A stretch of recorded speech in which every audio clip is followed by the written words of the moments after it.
what else do you remember is there? Bach, I never forget Richter playing the D minor concerto. So I thought I must play it too. That's why I included it here. So Richter was one of my heroes. Tell us about your relationship with him when you were a student. What happened was this, that one day I received a totally unexpected call, I think from his wife, Nina Dorliak, asking me whether I could come and accompany Richter in a classroom in the conservatory, Bartók Concerto No. 2.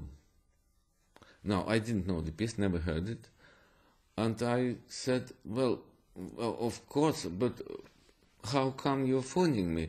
He said, well, the problem is that his very good friend, who's a very good sight reader, is ill, but Richter has to prepare Bartók 2 for a performance soon. It's a new piece, and he needs to play it with the second piano. We heard that you sight read very well. It's a very well-known fact in the conservatory. Could you please come?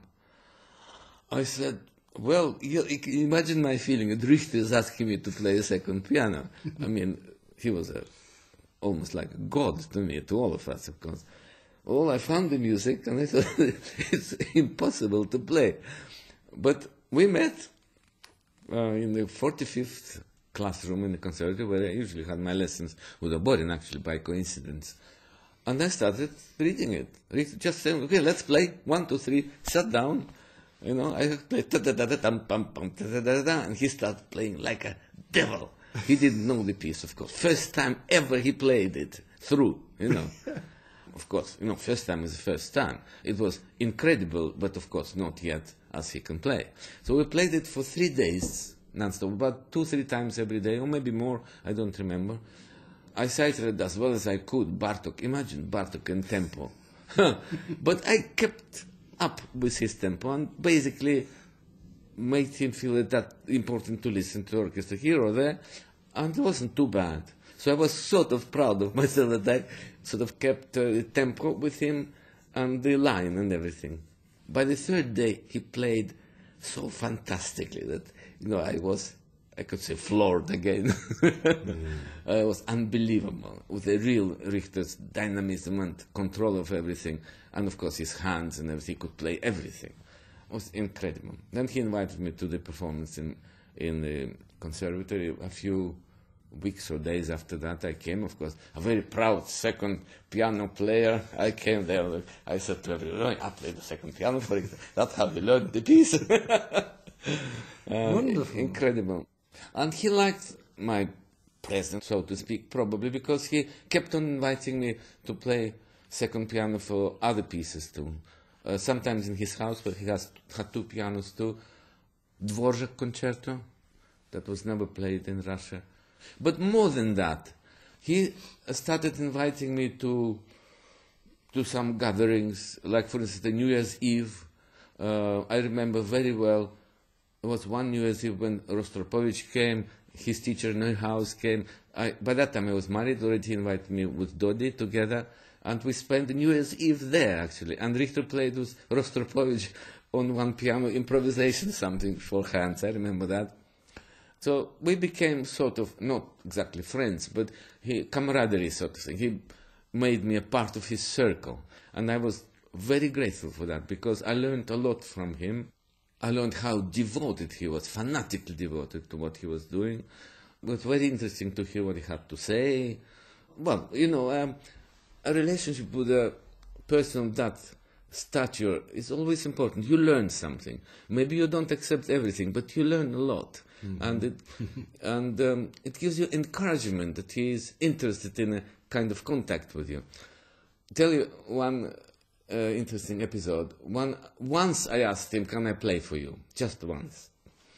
Because I was preparing for the Tchaikovsky competition, and I learned Taneev's Prelude and Fugue, which was terribly difficult, especially for my hands. I don't have big hands.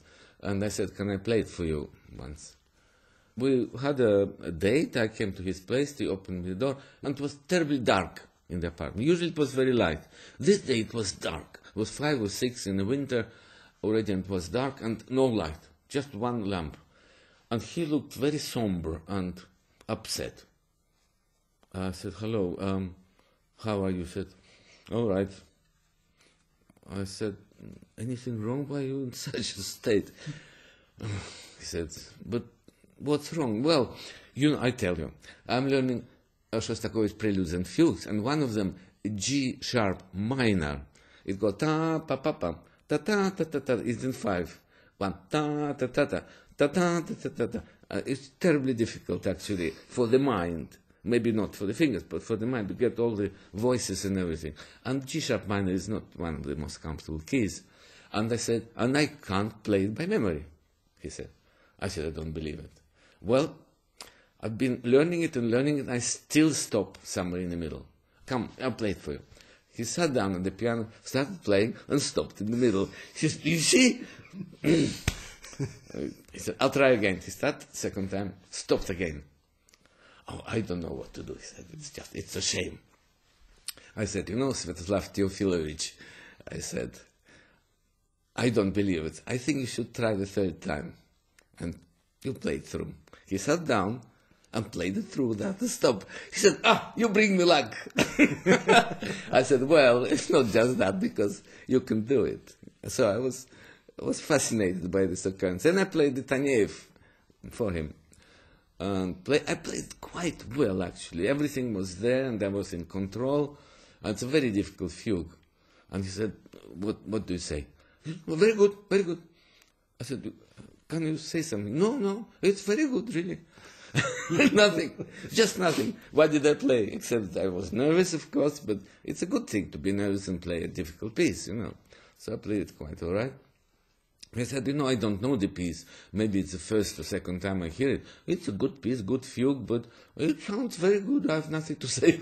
So that was it.